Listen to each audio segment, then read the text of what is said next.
Hi there guys, and in this video we're going to be reassembling the cleaned caliper and seals and piston and all the associated bits and pieces. And I'm just going to pop those sliding pin rubbers aside because we don't need those at the moment. So we've got the caliper body, which has been given a good sort of scrubbing and cleaning over, and everything's nice and clean inside. You need to make sure you've got a clean surface, so a clean rag or what have you. You will need the main piston seal, you will need the dust seal and the spring clip, you will need the piston that's also been cleaned itself, and you will need some brake fluid. The brake fluid will be sealed on the top, and where possible you should always use a new tub of brake fluid unless you happen to know that you have a tub that's not very old. Because brake fluid is hygroscopic, that means it absorbs moisture over time. So if you've got an opened tub of brake fluid that's been sat on the shelf in a shed or in your cupboard for a few months, then it will have absorbed some moisture.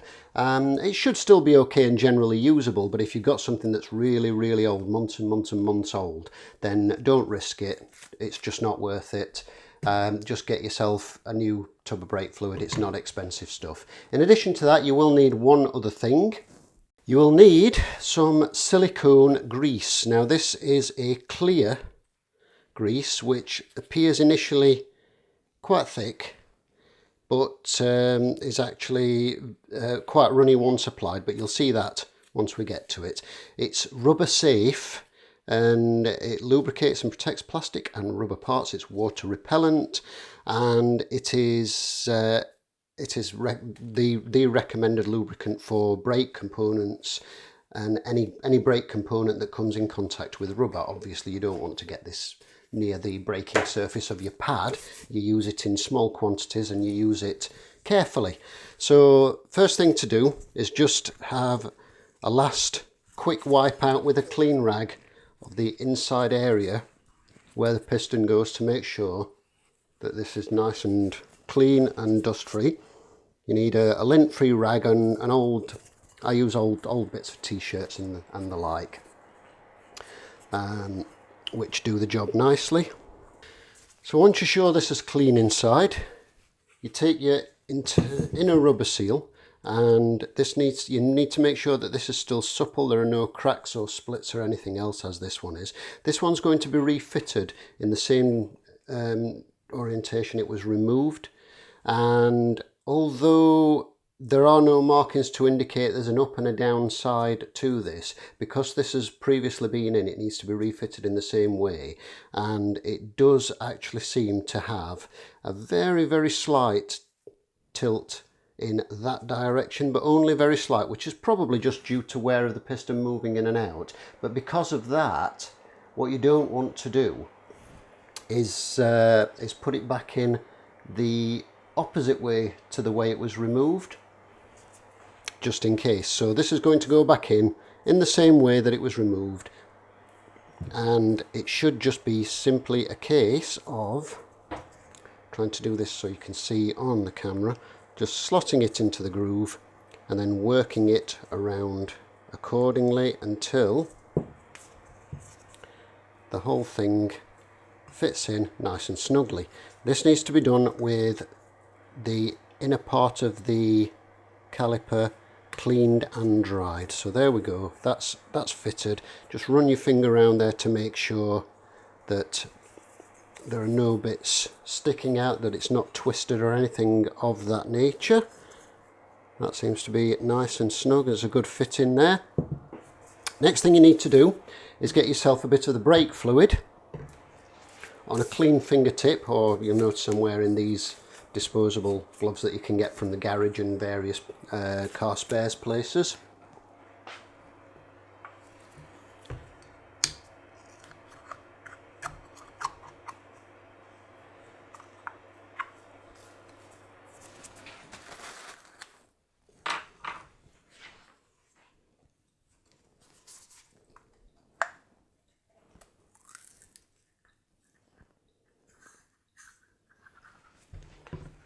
And then with a bit of brake fluid, you need to coat all of the inner side of the caliper. Bit of dust there. If you noticed any specks of dust or anything as you're doing this, then just give them a wipe. So you need to coat all of the inner part of the brake caliper with clean brake fluid, and also the lip of this seal, like so. Most importantly, the lip of the seal. You then need to take your piston, giving that a good wipe and clean. Everything from this lip backwards needs to be spotlessly clean, as mentioned in the previous video. And the same thing with this, you're just giving that a smear of brake fluid all the way around there. And we then take the piston, placing it squarely into the caliper, and then wiggle that in until it starts to go. It should slide in with very little effort or encouragement, provided that it's going in nice and square. This is kind of tricky to do while showing it on camera. Yep. Trying not to drop it on things that might break. Oh, there we go.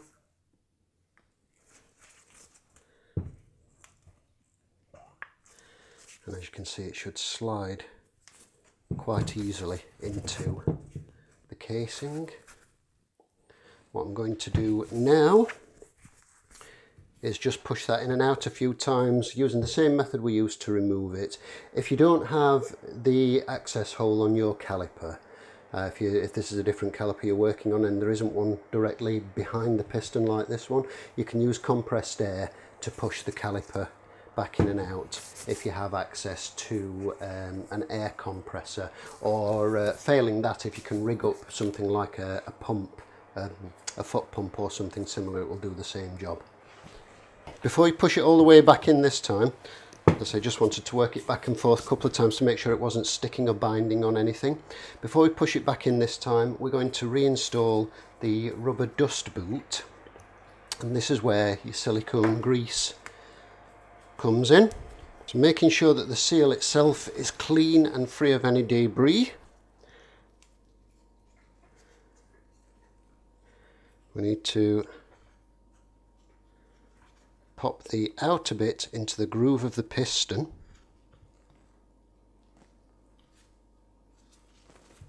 And this is where it gets a little bit tricky, because you've only got so much wiggle room. So I just want to squeeze that back in just a little bit. I don't want to push it too far.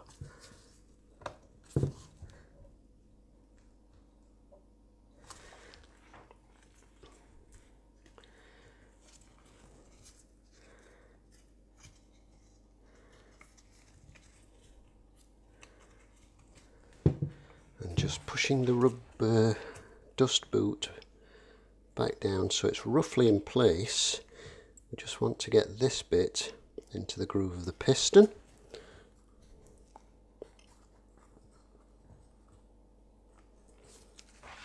Like so. Hopefully you can see what's going on here. And then pulling this forward, I just want to take a little bit of the silicone grease. As you can see, hopefully there, it's kind of sort of jelly looking, and then just want to put a bit of that around the rubber boot, spinning it around, make sure that we get a good coating just around the edge there.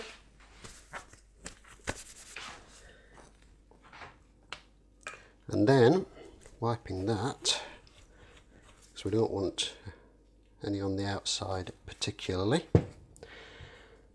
What I want to do now is push this down into the groove of the caliper. If necessary, use a tool to assist you in doing that.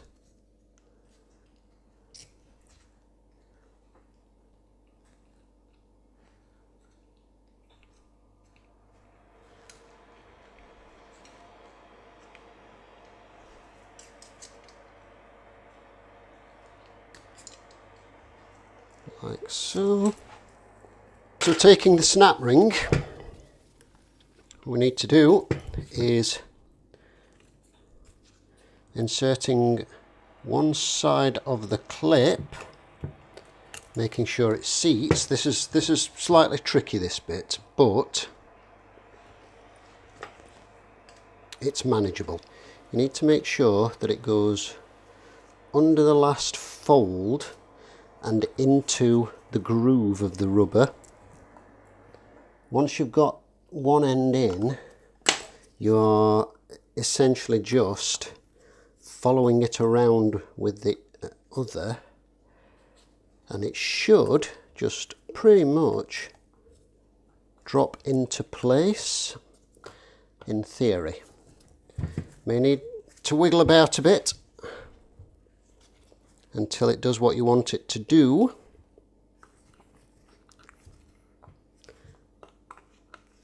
And just manipulate the boot up and down accordingly a little if necessary. Be careful when you twiddle this boot about, because you don't want to be tearing it or causing damage, because it performs an essential function of keeping out dirt and brake dust and road dust and what have you, that you will invariably get coating the undersides of your vehicle. So this is not an ideal tool, incidentally, to be doing this with, because of course it's a pick, so that's why I'm trying to use the rounded edge of it. But something like a small blunt screwdriver would probably be better, which I just don't have to hand at this moment in time. But once that's in place like so, you can lift the edges just to make absolutely certain it's all seated in. Make sure the two ends are almost meeting as they should be once it's fully compressed, and that looks pretty good. You can double check if you wish by getting a hold of the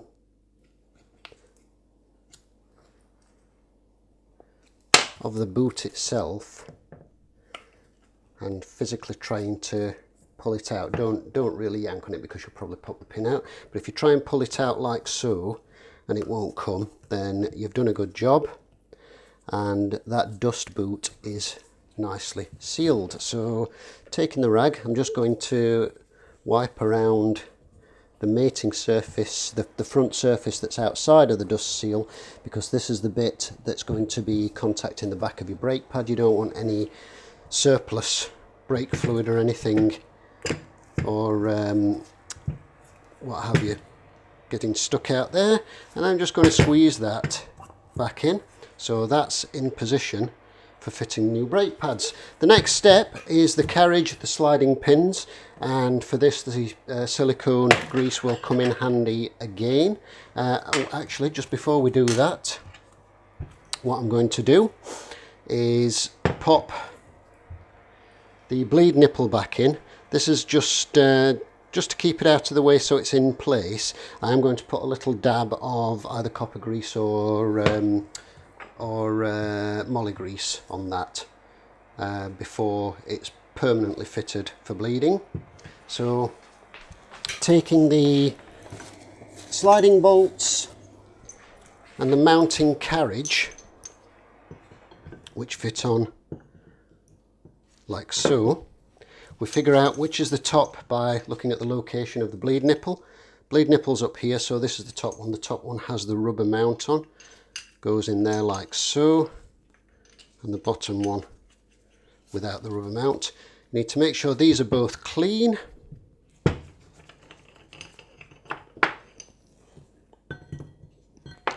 Make sure you've cleaned inside the sliding areas of this. And then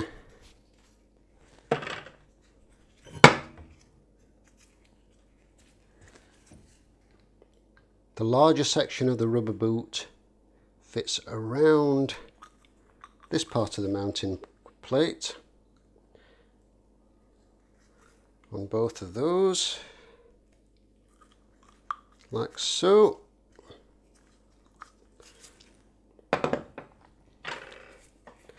And then taking a dab of the silicone grease, give this a good coating. It doesn't need to be, you don't want to be too sparing, but you don't want to be too liberal. You don't want it oozing out in places that you just don't want it. So plenty of this on the actual pin, the sliding pin portion, up to this groove, which is where the rubber boot will sit. The threads themselves will get a dab of moly grease or copper grease. Moly grease is my preference for anti-seize applications, to be honest, but copper grease will do the job. And then I just screw that into place for now. I'll sort out the anti-seize compound on the threads afterwards, and then the same with the top one of course having the rubber bushing, which, as I say, I presume must be some kind of damper, I guess, logically. So, and exactly the same, sliding it in through the rubber boot, which keeps out the dust and dirt and debris, into the groove, slide it in. If there's any excess grease oozing out of there, then just wipe that off with your finger, because you don't want excess grease floating around your braking system for obvious reasons.